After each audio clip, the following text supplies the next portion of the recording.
Vrijeme je pripreme rasada povrća i svi mi naravno želimo da što bolje pripremimo svoje sjeme, da ono pravovremeno nikne i da bude zdravo i kvalitetno. Najveći preduslov je naravno kvalitetno sjeme. Mnogi od nas sami sačuvaju sjeme od naših biljaka, a danas vam donosimo savjete kako izvući najbolje iz tog sjemena, pripremiti ga da pravilno klija i zaštititi od nametnika.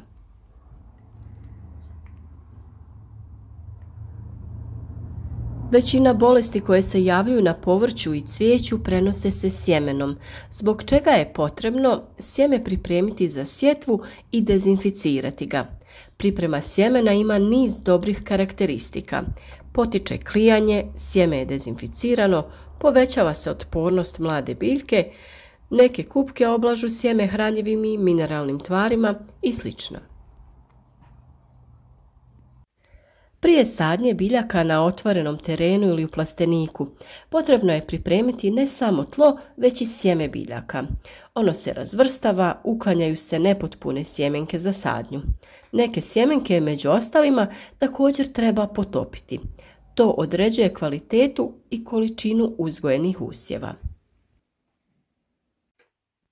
Da bi selektirali sjeme, najbolje je unaprijed utvrditi stupanj klijavosti i tako olakšati rad tijekom sjetve.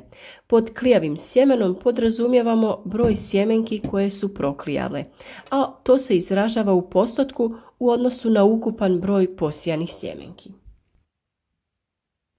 Najlakši i najbrži način utvrđivanja klijavosti sjemena je da se uzorak sjemena potopi u slabu otopinu kalij permanganata. Klijavo sjeme će potonuti na dno, a ono koje nije će isplivati na površinu. Isti učinak će imati i potapanje sjemena u slabu otopinu soli, što smo i mi učinili ovdje u ovom videu. Prvo se napravi slaba otopina soli od 3% do 5% i sjemenke se spuste u otopinu koja se lagano promiješa i ostavi 10 do 15 minuta. Mi smo u našu providnu teglu dodali otprilike 2 decilitra vode, u to smo dodali pola kašikice soli, promiješali, dodali naše sjemenke te također dodatno promiješali da bi se sjemenke skroz namočile. Loša i nefunkcionalna zrna će isplivati na površinu. Ovo je brzi test koji se često koristi u sjetvi i kojim se uklanjaju manjkave sjemenke. Nakon ovog testa potrebno je sjemenke dobro isprati vodom i što prije posijati. Ukoliko nećemo pristupiti sjetvi, sjemenke je potrebno osušiti. Ovako pripremljeno sjeme se može odmah posijati ili možemo sjeme podvrgnuti procesu naklijavanja. Isto to možemo uraditi i sa sjemenom koje nismo prethodno namakali u vodi. I ovako će nam se pokazati koje sjeme je klijavo, a koje nije. Kao što vidite, postupak je sljedeći. Sjemenke se položi na ovlaženu gazu, salvetu ili papirni ubrus i preko sjemenki odozgo pokrije se sa drugim navlaženim komadom. Ovako pripremljeno klijalište se stavi u posudu i prekrije tankom najlonskom folijom ili se stavi u zip vrećice. Mi smo koristili kutiju sa poklopcem od tanke plastike. I ovako se čuva na sobnoj temperaturi, a najbolja je na temperaturi od 18 do 20 stepeni. I naravno morate paziti da je gaza uvijek dovoljno vlažna. Koliko ćete ovu kutiju držati na toplom, dogodit će se i kondenzacija unutra, tako da će ono samo da ovlažuje ovaj ubrus i neće biti potrebe za dodatnim prskanjem.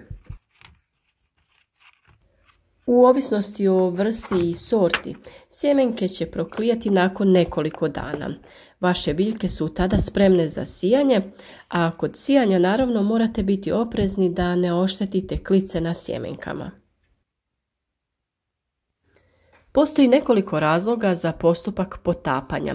Jedan od njih, najpopularniji, je potvrda kupljenog sjemena.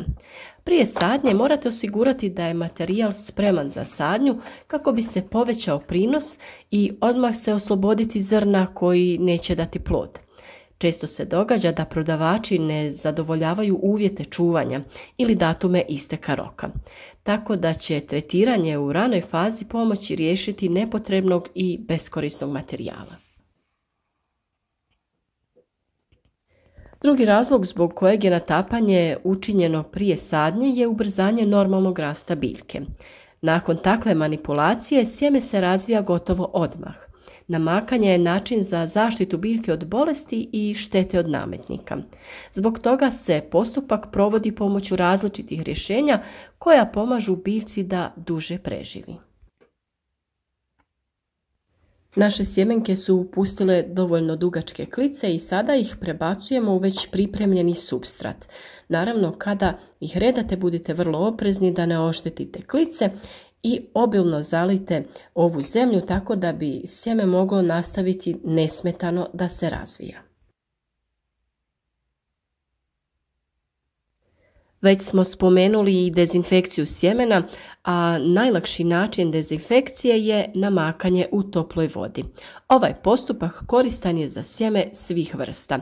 Njime se omekšava membrana i ubrzava klijanje.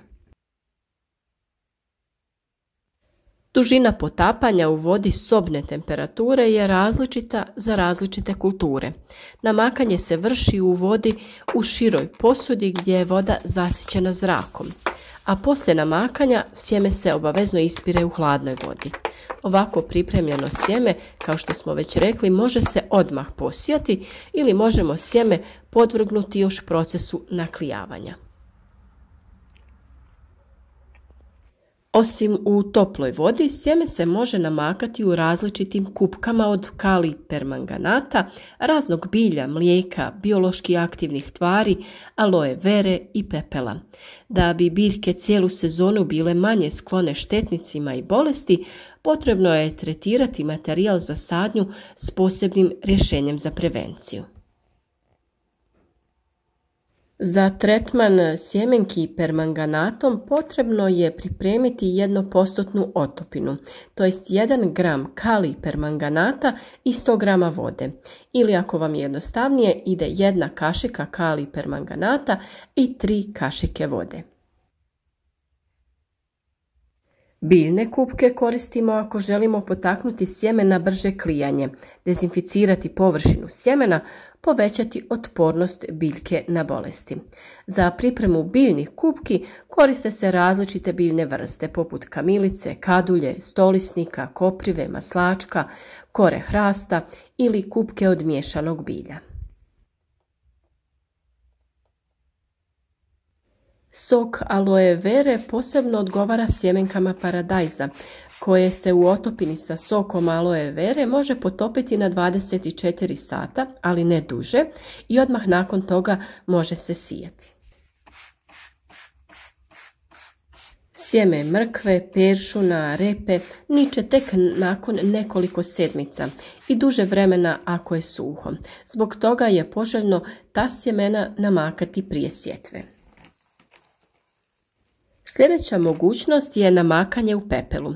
2 kašike pepela otopiti u 1 litri vode, dobro promiješati i ostaviti nekoliko sati uz povremeno miješanje. Najbolje je otopinu napraviti tijekom jutra i ostaviti do večeri, a sjeme potopiti i tijekom noći u ovako dobivenu otopinu. Zagrijavanje sjemena je proces koji štiti od mnogih bolesti, povećava snagu klijanja. Sjeme se može zagrijati u tankom sloju u pećnici, na ploči peći ili u toploj vodi. Važno je voditi računa da se sjeme ne pregrije i ne uništi visokom temperaturom. Mrkva, kupus, luk mogu izgubiti svoju klijavost na temperaturama iznad 40 stepeni, krastavac i paradajz do 50 i zato treba paziti na dužinu zagrijavanja. Do željene temperature treba se postupno povećavati, jer i naglo zagrijavanje može dovesti i do smanjenja klijavosti. Zagrijavanje sjemena skoro u potpunosti oslobađa sjeme od patogena. Ova metoda je pogodna za tretiranje sjemena povrća. Zagrijavanje se preporučuje za sjeme kupusa, plavog patliđana, paradajza, repe, a kod kuće je termičku obradu sjemena najlakše odraditi u termos bocama u koje se ulije topla voda, a sjeme se potapa u tu vodu u platnenim vrećicama ili gazama, ovisno o veličini sjemena. Nemojte da temperatura prelazi više od 30 stepeni. Bitan naredni korak je da nakon zagrijavanja sjeme odmah potopite u hladnu vodu u trajanju od 3 do 4 minute. Zagrijavanje sjemena se može obavljati i na nižoj temperaturi od 25 do 28 stepeni tijekom mjesec dana postupno. I posljednja opcija je hlađenje koje također čuva klijavost sjemena. Sjeme se može izložiti niskim pozitivnim temperaturama od 1 do 6 stepeni tijekom jednog mjeseca ili čak do godinu dana.